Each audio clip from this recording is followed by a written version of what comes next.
माँ का खत मिला। फ़ोन पर मैंने उनसे बात करना ही बंद कर दिया था। सो मेरी सहेली अनु के हाथों उन्होंने खत भिजवाया।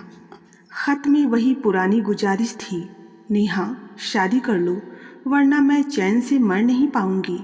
मैं मन ही मन सोचती कि माँ तो हम बहनों के लिए उसी दिन मर चुकी थी जिस दिन उन्होंने हम दोनों बहनों को छोड़कर शादी रचा ली। अब अचानक उनके दिल में मेरी शादी को लेकर ममता कैसे जाग गई। मेहमान भी आकर एक बार खबर ले लेता है, मगर माँ तो जैसे हमें भूल ही गई थी। साल में एक दो बार ही उनका फ़ोन आता। मैं करती भी तो यही कहती, बिना वजह फ़ोन करके मुझे परेशान मत करो नेहा, अब तुम बड़ी हो गई हो, तुम्हें वहाँ कोई कमी नहीं है।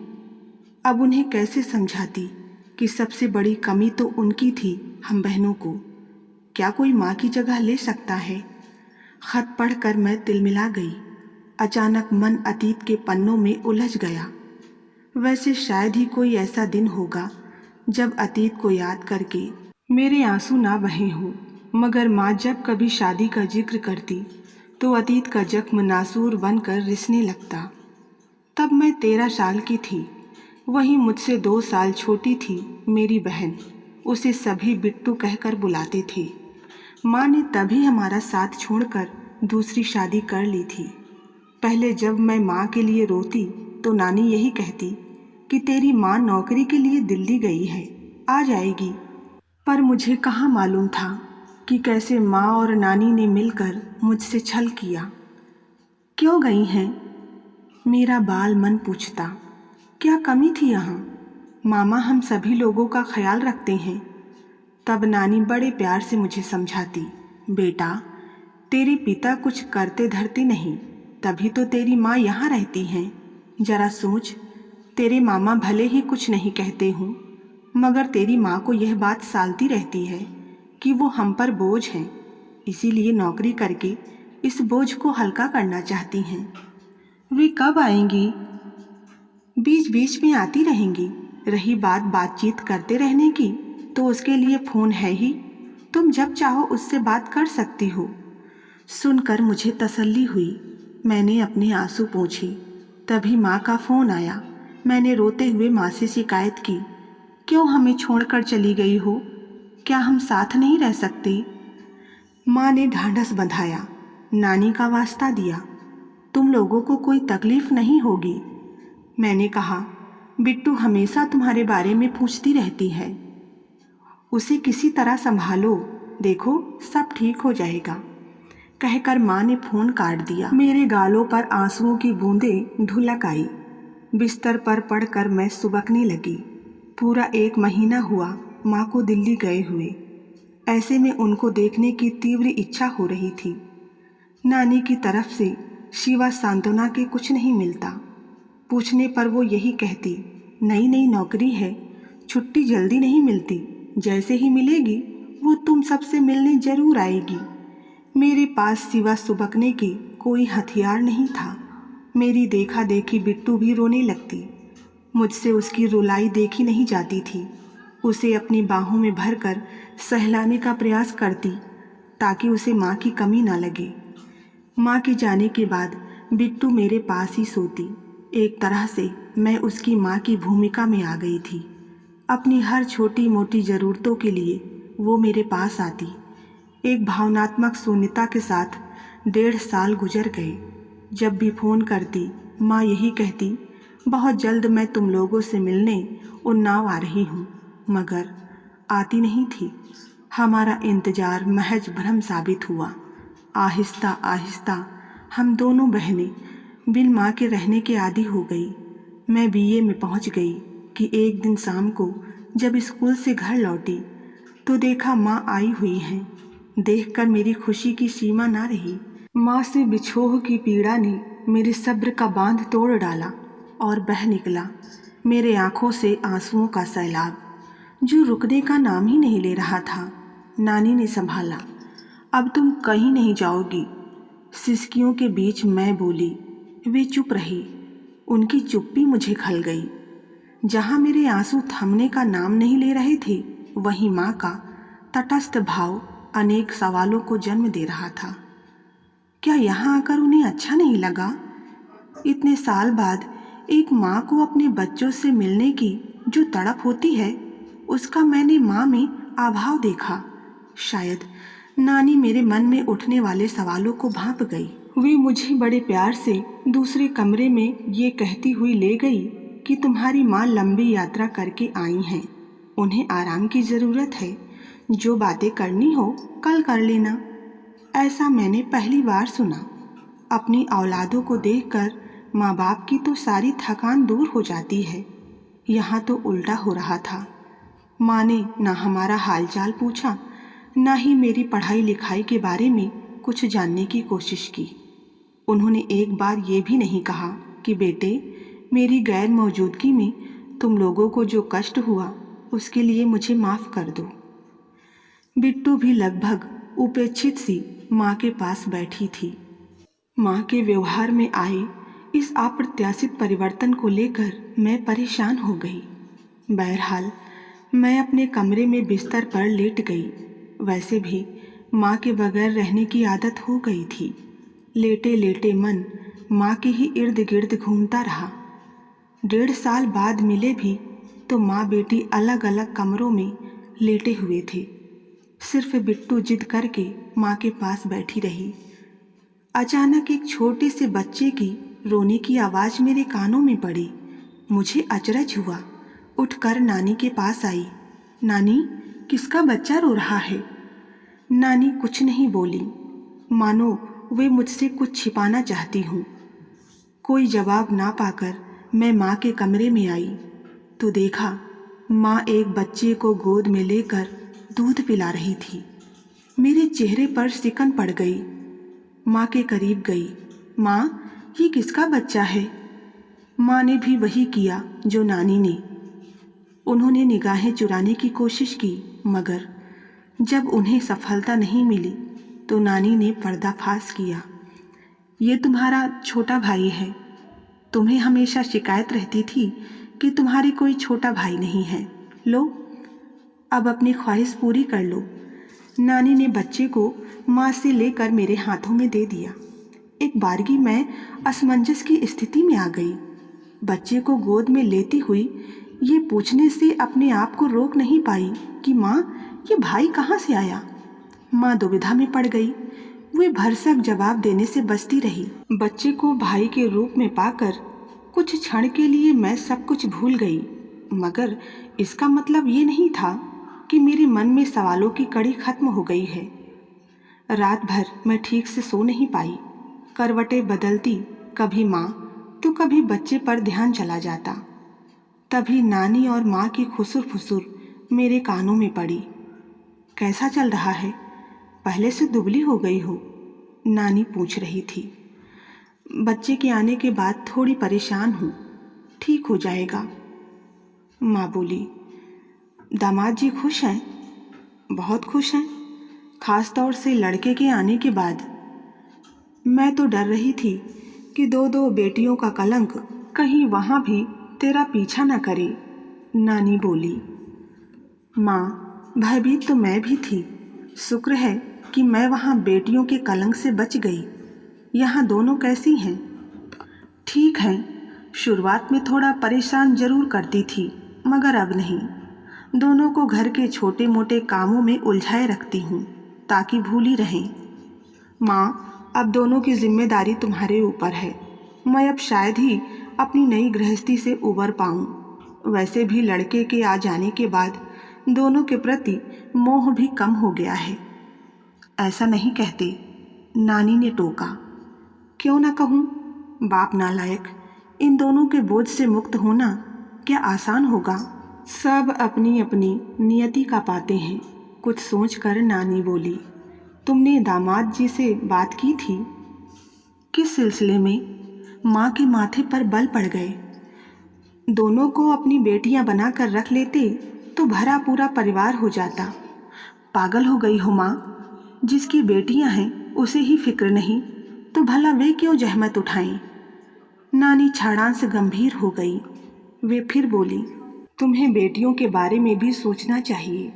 तुम्हारा भाई अधिक से अधिक इनको पढ़ा लिखा देगा। रही बात शादी ब्याह की, उसका क्या होगा? तब की तब देखी जाएगी। दोनों का वार्तालाप मेरे कानों में पड़ा। सुनकर मेरी आंखें भर आई। एक माँ के लिए बेटी इतनी बोझ हो गई कि उसे अपनी दूसरी शादी की तो फिक्र है, मगर अपनी बेटी के भविष्य की नहीं। तब मैंने मन बना लिया था कि आइंदा कभी भी माँ को फ़ोन नहीं करूँगी। उन्हें अपने बेटे से मोह है तो मुझे अपने आप से। मैं अपने पैरों पर खड़ी होकर दिखला दूँगी कि मैं किसी पर बोझ बनने वाली नहीं। 1 हफ्ते रही होंगी माँ हमारे साथ। उनका रहना ना रहना हमारे लिए बराबर था।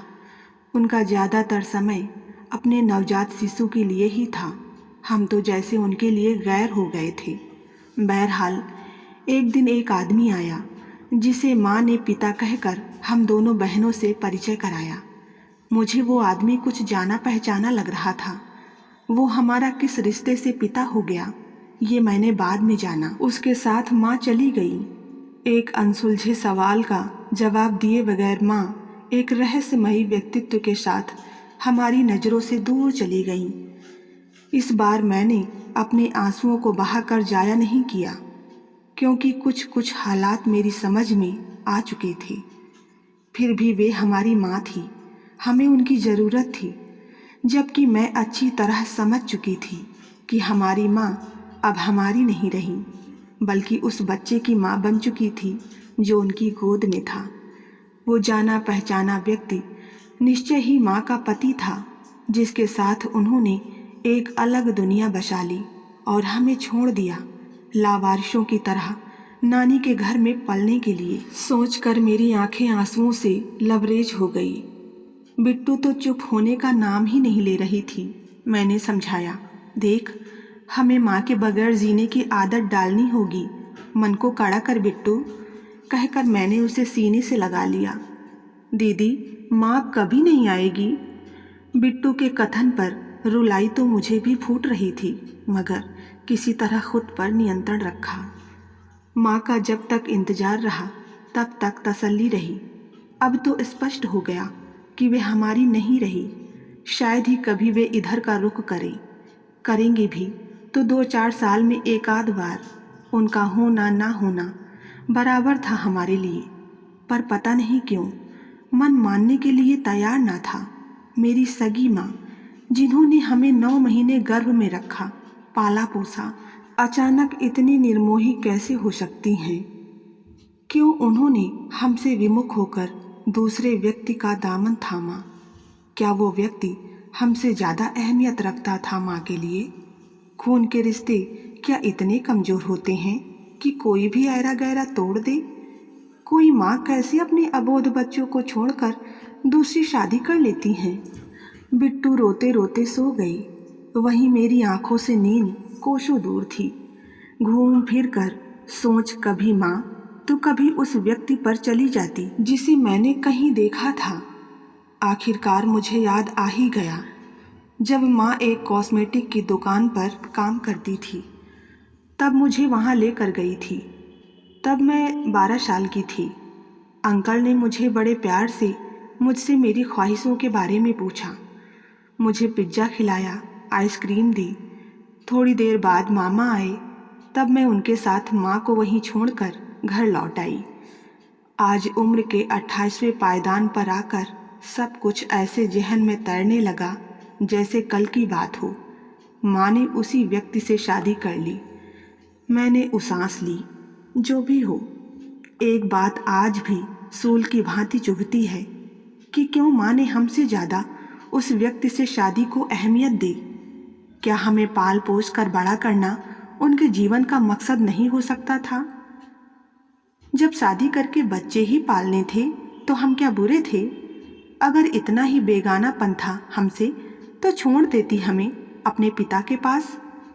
काम धाम नहीं करते तो क्या हुआ, कम से कम उन्हें अपने खून के रिश्ते का ख्याल तो होता। हो सकता था हमें देखकर ही वे कुछ काम धाम करने लगते। अनायास पापा की याद आने लगी। 6 साल की थी जब माँ ने पापा का घर छोड़ा। नानी कहती, तेरे पिता गैर जिम्मेदार थे। बड़ी हुई तो नानी से पूछा, नानी माँ की शादी हुई तब उनकी उम्र मात्र 17 साल की थी और पापा की रही होगी 22 साल, यही ना? आपने हमसे बताया था। इतनी छोटी उम्र में ना माँ शादी के लायक थी, ना ही पापा घर गृहस्थी संभालने लायक। आपने तो अपना बोझ हटाया, मगर पापा को तो मौका दिया होता संभालने का। 25 साल के बाद ही आदमी कुछ करने की स्थिति में होता है, मगर आपको तो माँ की शादी के साथ उनके कमाने की जल्दी थी। और माँ को क्या कहें, वे अपरिपक्व थी जो विवाह को मजाक समझा और चली आई आपके पास रहने। आपने भी उनका सपोर्ट किया। क्या फ़ायदा हुआ ऐसी शादी करने से जब लड़की मायके में ही आकर रहने लगे? नानी को दंस लगा। जब तू कुछ नहीं जानती तो मत बोला कर। वे थोड़ी रोआंसी हो गई। मुझे अपराध बोध हुआ। भरे गले से नानी फिर बोली, जब तेरे नाना मरे तब मेरी उम्र थी 36 साल। 2 लड़कियां और 2 लड़के छोड़कर जब वे गुजरे तब मेरे ऊपर दुखों का पहाड़ टूट पड़ा। किसी तरह संभली तो दिन रात यही चिंता खाए जा रही थी कि कैसे 2 लड़कियों की शादी करूंगी। शादी करना क्या ज़रूरी था? इस शादी से मिला क्या? तू क्या घर बिठाकर 4 लोगों के ताने सुनती? भले ही बेटी की ज़िंदगी बर्बाद हो जाए। मैं तुझसे बहस नहीं करना चाहती। जो उचित था वो किया। रही बेटी की बात, मैं ऐसे आदमी के पास उसे नहीं छोड़ सकती जो दिन भर बैठकर मुफ्त की रोटियां तोड़े। छोटी छोटी ज़रूरतों के लिए उसे सास ससुर पर निर्भर रहना पड़ता था। वो इतना भी कमाने की स्थिति में नहीं था कि उसके लिए एक लिपस्टिक भी ला सके। इतना ही कमाने वाला दामाद चाहिए था तो पहले काम धाम देखकर शादी करती। देखी थी, बाप की किराने की अच्छी दुकान थी। फिर शिकायत कैसी जब माँ सास ससुर से अपनी ज़रूरतों के लिए कहती। मैं तुमसे बहस नहीं करना चाहती। पढ़ लिख गई हो तो कुछ ज़्यादा ही बुद्धि आ गई है तुम में। नानी, मैं सिर्फ इतना कहना चाहती हूँ कि कम उम्र में शादी करके आपने घोर अपरिपक्वता का परिचय दिया है। बेटियों को बोझ समझा। इसका दुष्परिणाम है जो हमें अपने माँ बाप दोनों से वंचित होना पड़ा। कहते कहते मेरी दोनों आंखों के कोर भीग गए। पता नहीं क्यों मुझे माँ का चाल ढाल भी मर्यादित नहीं लगा, खास तौर से उनके पहनावे और बनाव श्रृंगार को लेकर। तब मेरा बालपन उतना समझने में सक्षम नहीं था, परंतु उस समय की देखी सुनी चीज़ों का अर्थ अब समझ में आने लगा था। माना कि माँ की उम्र ज़्यादा नहीं थी, फिर भी उन्हें इसका तो ख्याल होना चाहिए था कि वे 2 बच्चियों की माँ हैं और मायके में रह रही हैं। नानी ना सही, आसपास के लोग तो ज़रूर कानाफूसी करते होंगे। ऐसे में उनकी और भी जिम्मेदारी बनती थी कि वे मर्यादा में रहें। क्या पता नानी ने सह दी हो कि कोई दूसरा उनकी ज़िंदगी में आए और वे दूसरी शादी कर लें, और हुआ भी यही। माँ ने उस व्यक्ति से शादी की जिसके यहाँ वे नौकरी करती थी। आज मेरी समझ में आ गया कि नानी ने माँ के चाल चलन पर कोई ऐतराज़ क्यों नहीं जताया। ठीक है, उन्होंने जो समझा किया, मगर हमसे झूठ क्यों बोला कि माँ दिल्ली नौकरी करने गई हैं? हमें अंधेरे में क्यों रखा? ये सोचकर मेरा मन दुखी हो गया। पापा एकाध बार हमारे यहाँ आए, मगर माँ और नानी ने उन्हें बड़ी निर्लज्जता के साथ घर से निकाल दिया। उसके बाद वे कभी नहीं झांके। हो सकता है उन्होंने भी दूसरी शादी कर ली हो। आहिस्ता आहिस्ता मैं और बिट्टू ने बिन माँ के रहना सीख लिया। पहले माँ का फ़ोन आ भी जाता था, मगर धीरे धीरे वो भी आना बंद हो गया। हमने भी फ़ोन करना बंद कर दिया। मन बना लिया कि मैं और बिट्टू पढ़ लिख कर अपने पैरों पर खड़ी होंगी। समझदार होने पर सबसे पहले मुझे अपने पापा से मिलना था। एक दिन कॉलेज के बाद मैं अपने घर, हाँ, पिता का घर बेटियों का अपना घर होता है, वहाँ पहुँची। दरवाज़ा एक अधेड़ उम्र के व्यक्ति ने खोला। वो निश्चित ही मेरे पापा थे, क्योंकि मेरी शक्ल हूबहू उनके जैसी थी। माता पिता के प्रेम से वंचित मैं अपने पिता से लिपट कर सिसक उठी। पापा मुझे आंगन में बिठाकर किचन से कुछ लेकर बाहर आए। बेटा, तू पानी पी, मैं चाय लेकर आता हूँ। मैंने पापा का हाथ पकड़ लिया। नहीं पापा, आप बस मेरे पास बैठो, मुझे आपसे माँ के बारे में जानना है। पापा ने बताया कि सुनीता कभी इस घर में प्रेम से नहीं रही। घर का खाना दादी बनाती थी। घर के किसी भी काम से उनको कोई मतलब नहीं था। उनको घर में किसी से भी भावनात्मक लगाव नहीं था। कुछ कहने पर घर में जंग छिड़ जाती थी। पापा मम्मी की चालाकियाँ और उग्र स्वभाव को बताते हुए गमगीन हो गए। सुनीता ने तलाक के लिए अर्जी डाली। मुझसे गुजारे के नाम पर अच्छी खासी रकम की मांग रखी। घर का आधा हिस्सा बेचकर मैंने वो रकम अदा की। पापा ने कुर्सी पर पीछे सिर टिकाकर आंखें बंद कर ली। अभी पापा घर पर अकेले रह रहे थे क्योंकि बाबा और दादी का निधन हो चुका है। पापा कुछ रुक कर बोले। मैंने कई बार अपनी बच्चियों से मिलना चाहा, मगर मुझे कभी दोनों बेटियों को दिखाया तक नहीं गया। मैंने दूसरी शादी नहीं की क्योंकि पहली शादी का अनुभव और अपनी बेटियों की ममता ने मुझे एकाकी जीवन में डुबो दिया। मगर पापा, मैं तो माँ के ऊपर बोझ थी। फिर वो मुझे और बिट्टू को आपको क्यों नहीं देना चाहती थी? क्योंकि कोर्ट से बच्चियों की कस्टडी के नाम पर मोटी रकम जो वसूली थी, यदि बच्चे मेरे पास आ जाते तो उसे वो पैसा भी वापस करना पड़ता। खैर, बाबा की किराने की दुकान अब पापा संभालते हैं। मैं मामा पर और बोझ नहीं बनना चाहती थी, इसीलिए बिट्टू को लेकर मैं अपने पापा के घर आ गई। आज हम दोनों बहनें लेखपाल और सचिव के पद पर हैं। बिट्टू ने प्रेम विवाह कर लिया, मगर मैंने नहीं। उम्र के 28वें पायदान पर आकर भी शादी का ख्याल नहीं आया। शादी से वितृष्णा हो गई थी। शादी ही तो की थी माँ ने, जिसके चलते हमें उनके प्यार से महरूम होना पड़ा। खून से ज़्यादा अगर शादी अहमियत रखती है तो मैं ऐसी शादी को ठुकराती हूँ। मेरे लिए बेटी के रूप में बिट्टू थी, जिसे मैंने माँ सरदस पाला। फिलहाल अपने पापा की देख रेख कर रही हूँ। माँ को मेरे बारे में खबर लगी तो पहले फ़ोन किया। जब उससे सफलता नहीं मिली तो मेरी सहेली अनु से खत भिजवा दिया। मैंने अनु को खूब खरी खोटी सुनाई कि क्यों लिया उनका खत, मैं उनसे नफरत करती हूँ। आज अचानक जिम्मेदारी का ख्याल कैसे आया? हमें बेटी माना होता तो ठीक था, पर हमें तो लावारिसों की तरह नानी के पास रख कर चली गई गुलछर्रे उड़ाने। तुम्हें माँ के बारे में ऐसा नहीं कहना चाहिए, अन्नू ने टोका। मुझे किंचित अफसोस हुआ।